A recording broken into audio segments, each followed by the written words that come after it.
Oke, kita udah belajar tentang namanya larutan penyangga, maka lanjutannya adalah tentang hidrolisis garam. Nah, hidrolisis garam ini maksudnya adalah reaksi dengan air. Apa reaksi-reaksi garam dengan air atau bagaimana reaksi-reaksi garam dengan air? Itu yang akan kita bahas dalam hidrolisis garam. Jadi maksudnya tadi bagaimana kalau suatu garam ini direaksikan dengan air. Apakah dia bereaksi atau tidak? Kita akan lihat nanti. Nah, pertama ini didasarkan pada syarat yang penting kita pahami.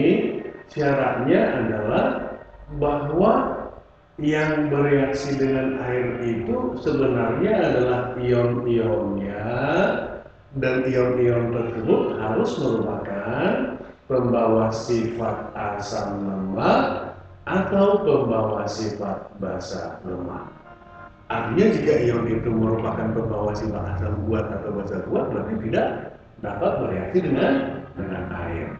Dengan demikian, maka untuk memahami hidrolisis garam ini perlu diingat kembali tentang yang mana asam lemak asam kuat, kemudian yang mana basa lemak basa kuat. Sebagai catatan kita buat di sini bahwa yang kuat atau asam kuat umumnya adalah H2SO4, kemudian HNO3 ditambah dengan asam-asam golongan 7A kecuali HF, yaitu HCl, HBr, dan HE. Ini yang paling penting diingat. Lalu kalau basa kuat berarti basa dari logam-logam golongan 1A dan golongan 2A umumnya. Jadi perlu diingat kembali yang mana asam kuat asam lemak, kemudian basa kuat basa lemak, sehingga pembahasan tentang hidrolisis garam ini tidak gampang. Nah, kita akan mulai dengan yang pertama. Jenis garam yang pertama adalah garam yang terbentuk dari asam kuat dengan basa kuat, contohnya NaCl. Ya, NaCl ini perhatikan tadi karena syaratnya adalah ion, maka pertama selalu kita ionkan dulu garamnya. NaCl misalnya terionisasi membentuk Na+ dan Cl-. Nah, kemudian setelah kita ionkan, tentukan sifatnya. Na+ golongan 1A, berarti dia membentuk basa kuat. Dengan demikian maka bereaksi enggak dengan air? Tidak. Lalu Cl membentuk HCl, berarti ini merupakan pembentuk asam kuat, sehingga Cl juga tidak bereaksi dengan air. Nah, sehingga NaCl yang merupakan basa atau pembentuk dari basa kuat dan asam kuat berarti tidak bereaksi dengan air atau tidak mengalami hidrolisis. Sekali lagi, garam NaCl ternyata terbentuk dari basa kuat dan asam kuat berarti tidak mengalami hidrolisis. Atau misalnya jika ditanya, garam berikut ini yang tidak mengalami hidrolisis adalah berarti garam yang terbentuk dari asam kuat dan basa kuat.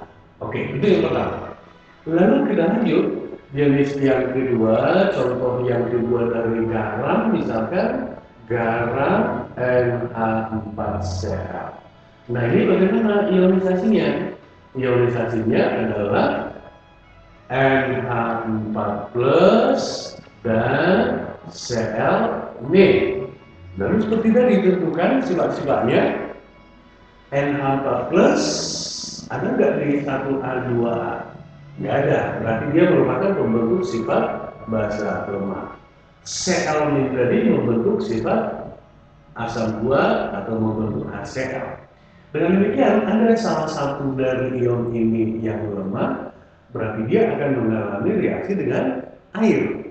Reaksinya kita tuliskan NH4+ plus H2O. Sampai di sini kita pastikan aja dulu bahwa dia bereaksi dengan air.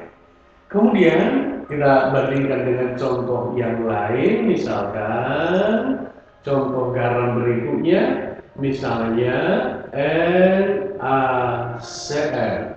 Apa ionisasinya ini? NaCl ini berarti Na plus Cl min. Oke, langsung kita tentukan sifat-sifatnya. Na plus membentuk ya basa kuat. Kemudian Cl min membentuk apa? Membentuk asam lemak. Berarti ada yang bereaksi? Ada, yaitu apa?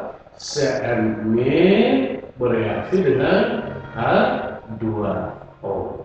Sama seperti ini tadi, nanti kita lihat apa hasil reaksinya. Kita lanjut dengan yang berikutnya. Contoh garam berikutnya, misalnya NH4Cl juga merupakan suatu garam. Dan ini terionisasi menjadi NH4 plus dan Cl min. Oke, nah sama seperti tadi tentukan sifat-sifatnya. NH4 plus dari contoh tadi udah gampang ya. Berarti ini merupakan pembentuk basa lemak dan Cl min merupakan pembentuk asam lemak. Sehingga di sini keduanya bereaksi, baik NH4 plus akan bereaksi dengan H2O, demikian juga Cl min bereaksi dengan H2O. Dengan demikian bisa kita lihat dari sini dari contoh-contoh garam ini, mulai dari contoh yang pertama sampai dengan yang keempat. Contoh pertama yang terbentuk dari asam kuat dengan basa kuat tidak terhidrolisis. Lalu contoh kedua dan ketiga yang bereaksi dengan air itu hanya satu ion, sehingga ini namanya disebutkan sebagai hidrolisis sebagian atau hidrolisis parsial. Lalu yang ini, yang terakhir ini, dua-duanya ionnya bereaksi dengan air, namanya disebut mengalami hidrolisis sempurna atau hidrolisis total. Jadi berarti udah bisa dijawab kalau ada soal misalnya yang mana yang mengalami hidrolisis, baik misalnya yang hidrolisis parsial atau hidrolisis total. Oke, yang penting ingat tadi adalah bahwa yang mengalami hidrolisis atau bereaksi dengan air adalah ion-ion pembawa asam lemak dan basa lemak. Nah, sekarang bagaimana reaksinya masing-masing? Ingat bahwa hidrolisis ini juga merupakan suatu keseimbangan dalam larutan, sehingga reaksi hidrolisis ini selalu merupakan reaksi keseimbangan. Ya, tanggapan bolak-balik berarti simbolnya nih. Kemudian hasil reaksinya ini, ingat ini juga berhubungan dengan teori asam basa bronze klorid. Caranya gini. Kalau kita lihat ionnya, kan kemungkinan ion positif atau ion negatif. Nah, maka kalau dia ion positif, kita hubungkan dengan teori asam basa bronze klorid, asam melepaskan H+, basa menerima OH-. Jadi melepaskan atau menerima ya. Dari tanda muatannya ini bisa gampang kita pahami, kalau muatannya positif, dia kelebihan H+. Kalau muatannya negatif kan kurang, berarti dia kekurangan. Akibatnya apa? Misalnya kalau NH4 plus kita anggap ini kelebihan, berarti dia akan memberikan satu H plus kepada H2O. Jadinya hasilnya apa? Kalau NH4 plus melepaskan satu H plus ke H2O, berarti hasilnya NH3, lalu H2O menerima satu H plus menjadi H3O plus. Ingat bahwa H3O plus ini sama aja dengan H plus. Oke, kemudian kalau muatannya negatif tadi kekurangan. Karena dia kekurangan, maka dia menerima satu H plus dari H2O. Jadinya apa?